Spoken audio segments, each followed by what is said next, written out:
Policeman releases ticks on the black horse without knowing who its owner was. Police release ticks on horse without knowing who owned it. What happens next is shocking in a small town in the interior of Brazil, where everyone knew everyone. Military police officer Roberto Silva made a mistake that would change his life forever. On a hot summer afternoon, while passing by an abandoned stud farm, Roberto decided to play a game that he considered harmless. He released a box full of ticks on a majestic black horse that was grazing alone. What he didn't know was that this wasn't just any horse. The animal belonged to João Mendes, one of the most powerful and feared farmers in the region, a man who had built his empire from scratch and treated his horses as if they were his children. Coincidentally, João Mendes was also responsible for the largest operation to combat organized crime the city had ever seen. As the days passed, the horse began to waste away. Its once shiny coat lost its luster, and the animal could barely stand. Security cameras installed on the property recorded Roberto's entire act, and the images soon reached the farmer's hands. The news spread through the city like wildfire. Roberto, who always boasted of his authority, now found himself at the center of a storm that he himself had created. He did not imagine that João Mendes was not a man who forgave offenses, much less when they involved his beloved animals. Meanwhile, behind the scenes of local power, a plot began to unfold. Farmer João Mendes, with his contacts and influence, began to move his pieces in a game that promised to be much more cruel than simple revenge. What would happen to Roberto? How far would John be willing to go to get justice? And how could a joke trigger a series of events that would transform the lives of everyone involved? Did Roberto have any idea of the price he would have to pay for his actions? Keep watching to find out how this surprising story unfolds. Ribeirão das Flores, in the interior of São Paulo, was a place where tradition and modernity coexisted. Cobblestone streets contrasted with luxury cars, reflecting the region's inequality. In this scenario, the story of Roberto Silva and João Mendes unfolded. Roberto, 35 years old, grew up on the outskirts. Son of a maid and a bricklayer, he saw a police career as a chance for advancement. His quick temper and need to prove his worth made him known for his rigidity and, at times, abusing authority. Deep down, he carried a deep insecurity, masked by arrogance. João Mendes, 60 years old, was a typical Brazilian agribusinessman. Born into a family of settlers, he worked since he was a child. With business astuteness, he transformed a small property into an empire. His passion for horses began in childhood when he got a lame foal that no one wanted. João raised, trained, and transformed him into a rodeo champion. The horse affected by Roberto's joke was Trovão Negro, son of João's first horse.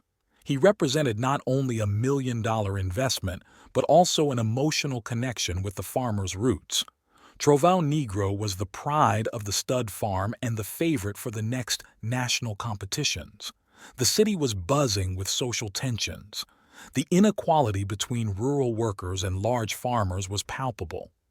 João Mendes, although respected for generating jobs, was viewed with suspicion by the poorest. His influence extended from City Hall to the command of the local police. Roberto's action was not just against an animal.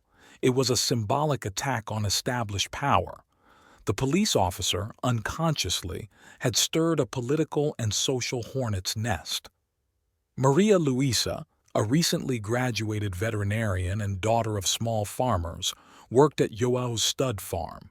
It was she who noticed the first symptoms in Trovão Negro and realized that something was very wrong.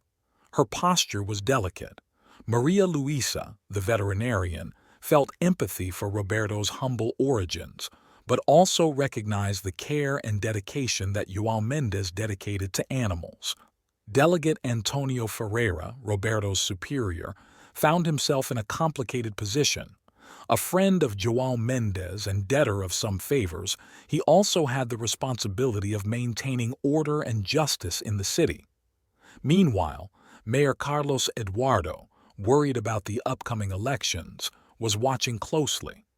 A scandal involving the police and the region's largest employer could be disastrous for his re-election campaign.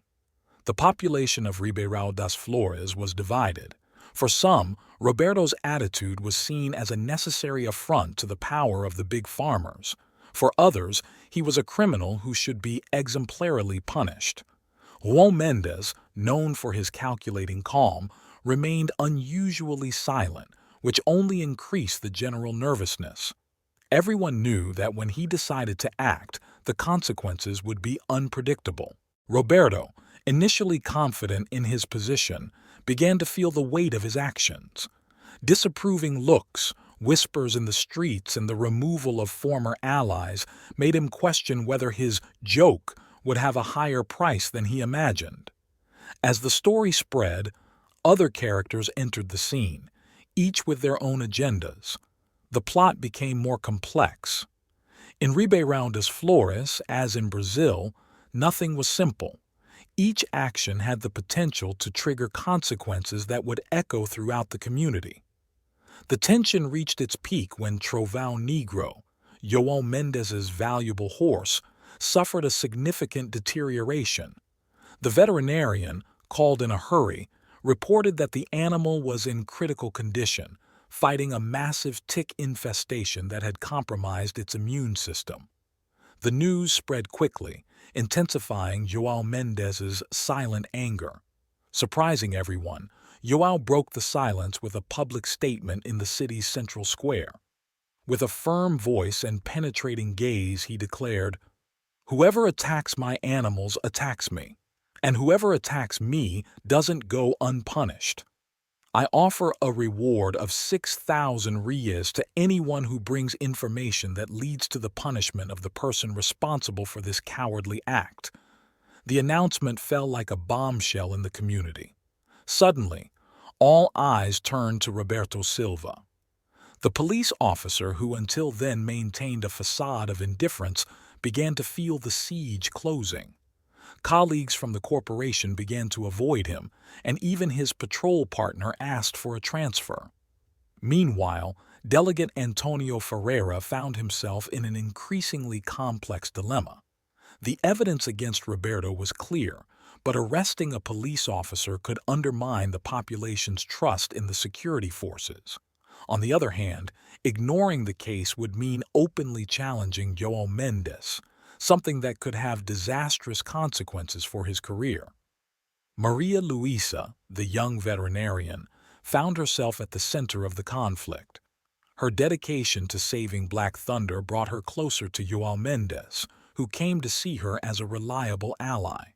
However, she also discovered that Roberto was her best friend's second cousin, which created an internal conflict between professional and personal loyalty. The situation became even more complicated with the arrival of a group of animal rights activists, led by the charismatic Fernanda Luz. They organized daily protests in front of the police station, demanding justice for Trovão Negro and exemplary punishment for the person responsible. The group's presence drew national attention to the case, increasing pressure on local authorities. Mayor Carlos Eduardo, seeing his re-election threatened, tried to mediate the situation. He proposed a closed-door meeting between João Mendes and Roberto Silva, hoping to resolve the conflict discreetly. However, the meeting was a disaster. Roberto, feeling pressured, lost control and shouted accusations against João, claiming that the farmer exploited his employees and had shady deals. João Mendes, maintaining his characteristic posture, simply got up and left the room, leaving only one sentence in the air: "You just dug your own grave, boy." John's words proved to be prophetic. The next morning, all local newspapers had headlines about alleged irregularities in Roberto's career. Internal police reports, which were supposed to be confidential, were leaked, revealing a series of complaints against him for excessive use of force and abuse of authority. Public opinion, which had previously been divided, began to turn against Roberto. The situation reached a new level when he, feeling cornered, decided to counterattack. He sought out a local journalist known for his anti-establishment stance and offered information about João Mendes' alleged illegal activities.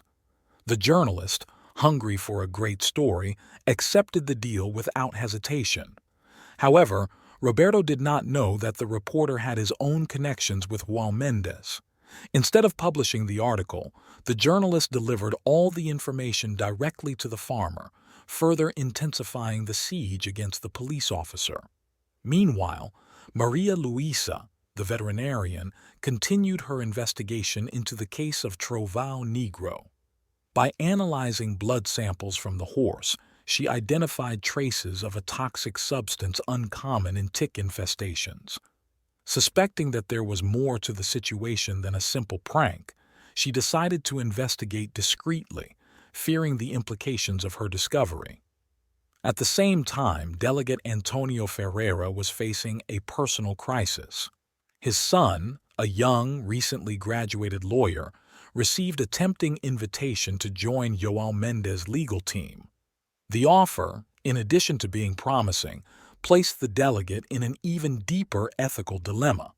Ferreira was seen making secret calls and demonstrating nervous behavior near the stables. Suspicious, Maria Luisa began to observe the deputy's movements more closely. One night, while following him, she found him in a clandestine meeting with unknown people on the outskirts of the city. The revelation increased his concern and strengthened his determination to discover the whole truth. Meanwhile, Roberto's wife, 6 months pregnant, began to suffer serious complications due to the stress of the situation. Admitted to the local hospital, she begged her husband to confess the truth and end that torment. Roberto, torn between his pride and his love for his family, was increasingly pressured to make a decision. Black Thunder continued its fight for survival. His condition became a barometer for the city's mood. Each improvement or worsening in the horse's condition was closely monitored by the population, who saw it as a symbol of the greater battle that was unfolding. All these subplots intertwined, creating a complex web of interests, secrets, and conflicts. The pressure increased every day, and it was clear that when the truth came out, no one in Ribeirão das Flores would emerge unscathed. Finally, Maria Luisa decided to bring her discovery to the public. During a meeting in the city's central square, she declared with a slightly trembling voice, "I have proof that the horse was systematically poisoned over weeks." A murmur of shock ran through the crowd. João Mendes, visibly shaken, demanded to see the evidence. The fate of Trovão Negro and everyone involved seemed about to be decided, while Ribeirão das Flores anxiously awaited the unfolding of this plot full of mysteries and twists. Maria Luisa delivered her detailed reports, explaining how she had identified traces of a rare poison in Black Thunder's blood samples. While João Mendes was examining the documents, Delegate Antonio Ferreira took advantage of the moment to make an unexpected revelation. The threats against our organization came directly from City Hall. He brandished a series of printed emails, revealing an unexpected connection between the Black Thunder case and a larger corruption scheme involving high levels of local power. "It seems like there's more at stake here than just an injured horse," announced Maria Luisa, while those present processed the gravity of the revelations. The crowd, already agitated, exploded into shouts and accusations. Years of pent-up tensions between different groups in the city came to the surface all at once.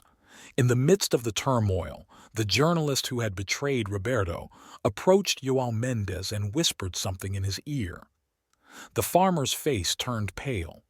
With a firm voice, João Mendes began to reveal an intricate web of corruption, blackmail, and power games that extended far beyond the Black Thunder incident.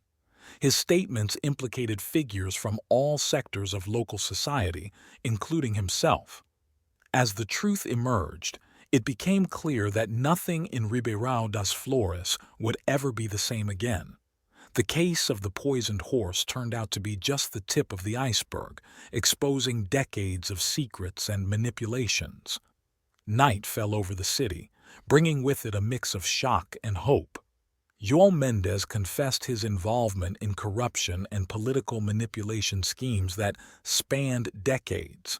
As a result, he was forced to relinquish control of much of his business and face legal action. His decision to cooperate with the authorities and his change of stance, however, won the sympathy of part of the population. Mayor Carlos Eduardo, implicated in the evidence presented by João Mendes and the activists led by Fernanda Luz, saw his career collapse. He was forced to resign and became the target of investigations. Another key point was the confession of one of the accomplices hired to sabotage Trovão Negro, which revealed the existence of a national network of manipulation of results in equestrian competitions. This revelation led to the arrest of several influential figures in the sports world and the beginning of a broad reform in the sector. André, the young police officer whose curiosity helped unravel part of the mystery, was promoted and tasked with leading a new unit dedicated to combating environmental crimes and animal abuse. Although the scandal exposed deep fissures in the social structure of Ribeirão das Flores, it also paved the way for much-needed renewal. In subsequent elections, the population chose new leaders, committed to transparency and justice. 6 months after the events, the city began to recover. Roberto, now retired from the police, embraced restorative justice and began working with young people at risk, sharing his story as a warning about the dangers of abuse of power and corruption.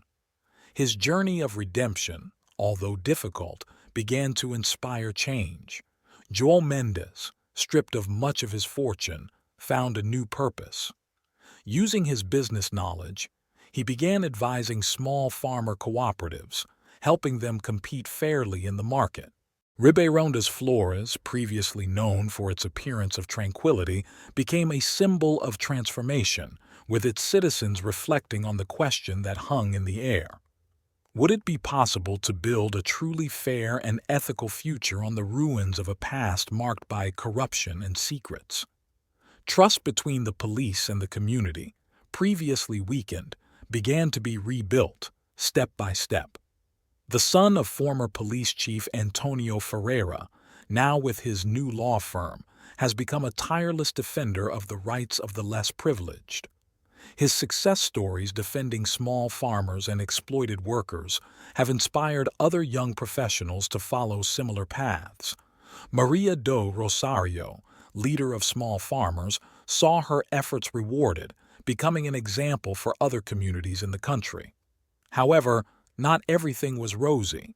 Challenges persisted. Old habits and prejudices still occasionally emerged, and economic inequality, although reduced, continued to be a significant problem. There was always the fear that old vices might resurface in new forms. With each obstacle, however, the community came together even more. The lessons learned from the Black Thunder case had planted deep seeds of change. The city, which had once been defined by its appearance of tranquility and veiled inequalities, was now transformed into a symbol of renewal. With the aim of verifying whether everyone involved in past scandals had truly been accountable to justice, it was announced that new investigations would be led by a prosecutor known for her uncompromising integrity. This news shook both supporters of the new order and those who resisted the changes. Maria Luisa, now a respected figure in the community, was invited to lead an international symposium on animal welfare and sustainable development. The event, planned to coincide with the city's anniversary celebrations, would attract experts from around the world, putting Ribeirão das Flores on the map as a model of sustainability and citizen participation. Fernanda Luz and her group of activists planned a large peaceful protest during the festivities, with the aim of drawing attention to issues that have not yet been resolved, such as persistent economic inequality and the need for more robust actions in favor of the environment. How authorities handle the protest would be a crucial test of the city's new approach to free speech and dialogue. Black Thunder, whose story had catalyzed the entire transformation, was scheduled to make a symbolic appearance during the celebrations. However, his health began to decline in the week leading up to the event, creating an ethical and emotional dilemma for his caregivers. As the day of celebrations approached, the atmosphere in the city became increasingly charged. Hope and apprehension mixed together. The decisions made in the coming days would not only define the success of the celebrations, but would also reflect the true scope of the social changes that Ribeirão das Flores sought. The international symposium led by Maria Luisa was about to begin when shocking news spread.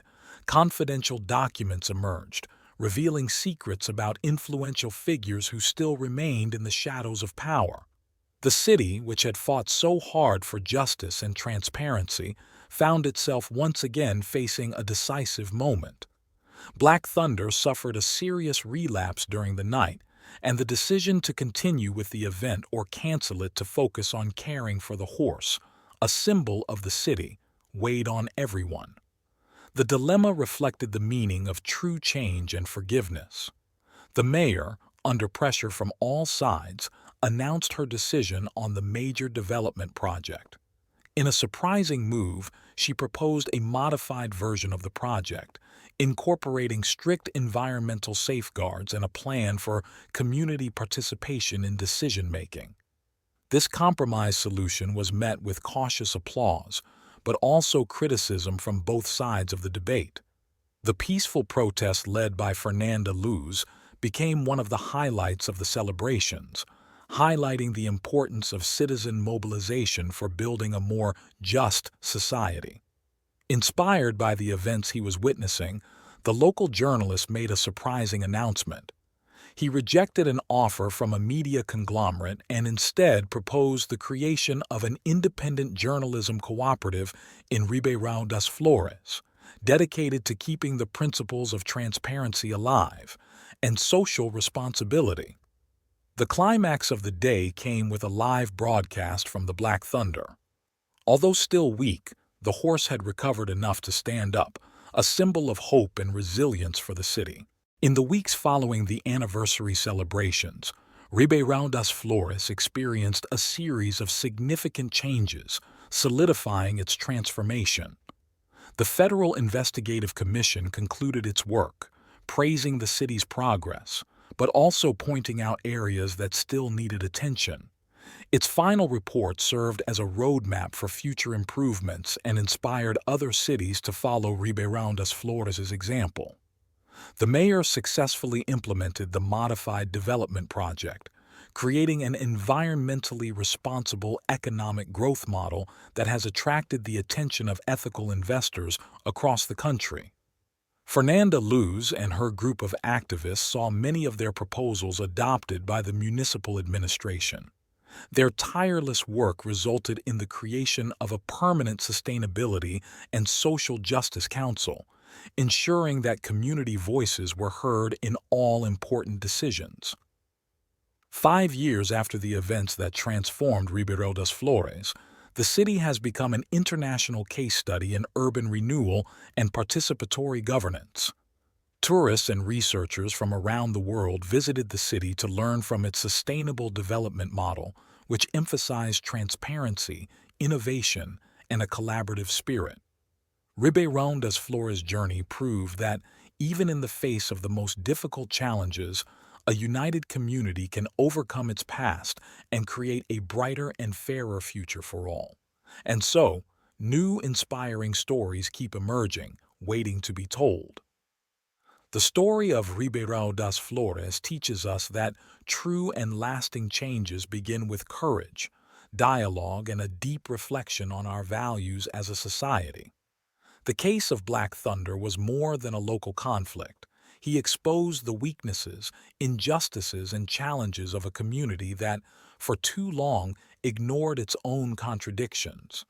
We learned that, even in the face of seemingly insurmountable adversities, it is possible to overcome divisions and build something new and better when there is unity, responsibility, and the will to transform. Each character in this story had to face their flaws and reevaluate their choices, showing that forgiveness, empathy, and the fight for justice are fundamental to a more ethical and sustainable future. Just like in Ribeirão das Flores, we all have the power to be agents of change in our communities. Whether tackling corruption, fighting inequality, or protecting the environment, every small action matters. This story is a powerful reminder that transformation is possible when we act with integrity and purpose. And so that we can share more stories like this, which inspire, reflect, and transform, your participation is essential. So, don't forget to subscribe to the channel, leave your like, and share this video with friends and family. This way, you help us to continue bringing quality content which informs, excites, and makes us rethink the world around us. Together, we can create a better future, one story at a time. Until the next video.